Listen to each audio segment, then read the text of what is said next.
The 300, Thermopylae, 480 BC. Sparta was a city forged in war. From the moment a Spartan boy could stand, he was taught the art of combat.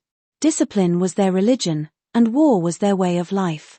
The Spartans lived by a strict warrior code, where honor in battle was the highest virtue.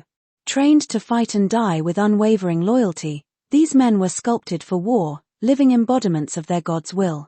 Every Spartan was bound to the ideals of valor, endurance, and sacrifice. They believed themselves the chosen guardians of their people, protectors of not only their land but also the sacred traditions that defined the Greek world. To a Spartan, war was not just physical, it was a spiritual calling. Their dedication to Zeus, the father of the gods, was absolute.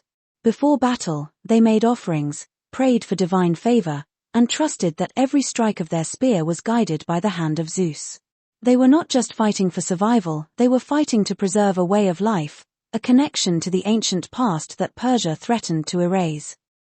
After the great victory at Marathon 10 years earlier, the Greek world knew the Persians would return. Now, Xerxes, the Persian king, had assembled an army of 300,000, determined to conquer Greece and wipe away the ancient traditions that had defined it for centuries. But Greece would not submit without a fight.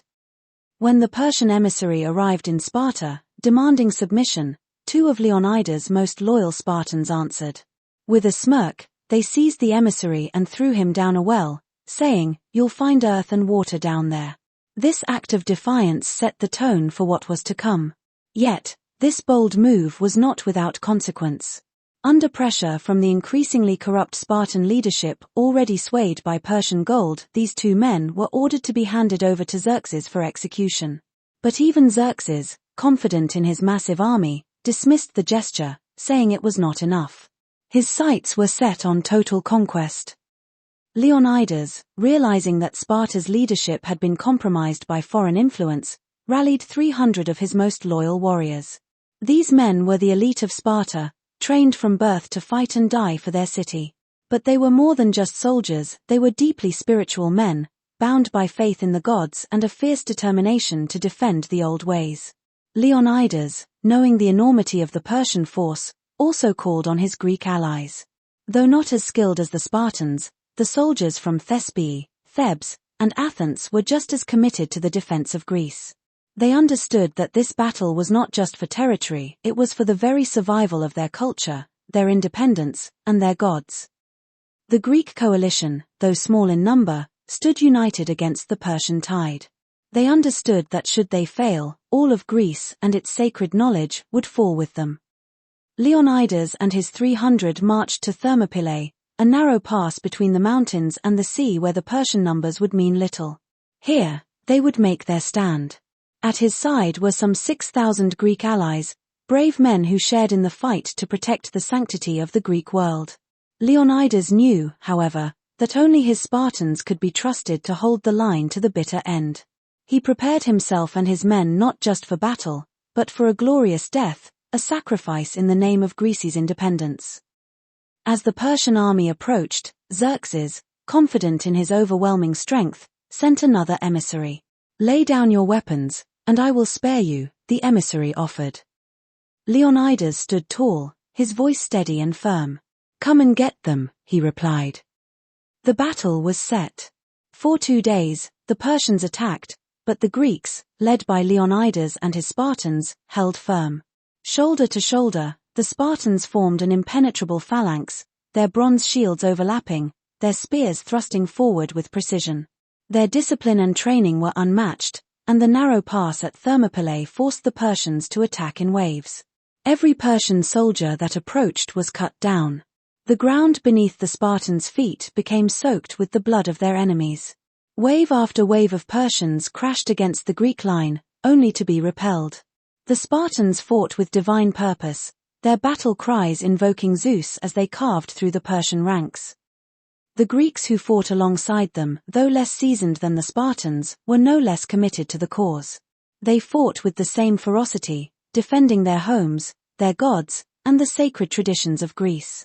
The men of Thespae, in particular, stood out for their unwavering bravery. They knew what was at stake.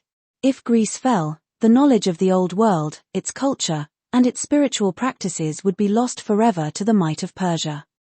Frustrated by the losses, Xerxes sent in his elite unit, the Immortals.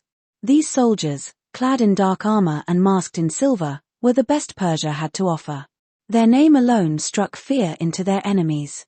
But the Spartans did not fear death, and they met the Immortals head-on. The clash was brutal, with blades ringing off shields and spears finding their marks with deadly precision. The Immortals were trained to overwhelm their opponents, but against the Spartan phalanx, they found themselves at a disadvantage. The Spartans, bound by faith and discipline, fought with unyielding resolve. The Immortals fell in droves, their reputation shattered by the unbreakable Spartan line. Despite their heroics, Leonidas knew that time was running out. Ephialtes, a traitor driven by greed, revealed to Xerxes a hidden mountain path that would allow the Persians to outflank the Greek position. As the Persians began their maneuver, Leonidas made the fateful decision to send the Greek allies back to Athens. They would be needed to defend the city and protect the future of Greece. But he and his 300 Spartans would remain, knowing that their sacrifice would buy Greece the time it needed to prepare for the larger war. As dawn broke on the final day, the Persians surrounded the Spartans. Outnumbered and exhausted, the Spartans fought on. Their shields shattered, their spears broken, but their spirit unyielding. They fought with fists, swords, and the broken remnants of their weapons, invoking the name of Zeus as they stood their ground. One by one, they fell, each Spartan taking scores of Persians with him. Leonidas, at the front of the line, fought with the strength of a man possessed, cutting down any who dared approach him. But even the mightiest warrior cannot stand against such odds forever. Struck down by arrows, Leonidas fell. His body was pierced, but his legacy was immortal. The last of the Spartans, knowing their king was dead, made their final stand. Surrounded on all sides, they fought to the last man, their bodies forming a wall around their fallen king. Their sacrifice was complete. Though Thermopylae was lost, the legacy of Leonidas and his 300 lived on. They had held the line long enough for Greece to rally, and in doing so, they had preserved the ancient traditions and knowledge that Xerxes sought to destroy. This was not just a battle for land, it was a battle for the very soul of Greece, for the survival of its gods, its culture, and its independence. Xerxes may have claimed the battlefield, but the spirit of Greece remained unconquered. The war was far from over, and the sacrifice of the 300 would inspire generations to come.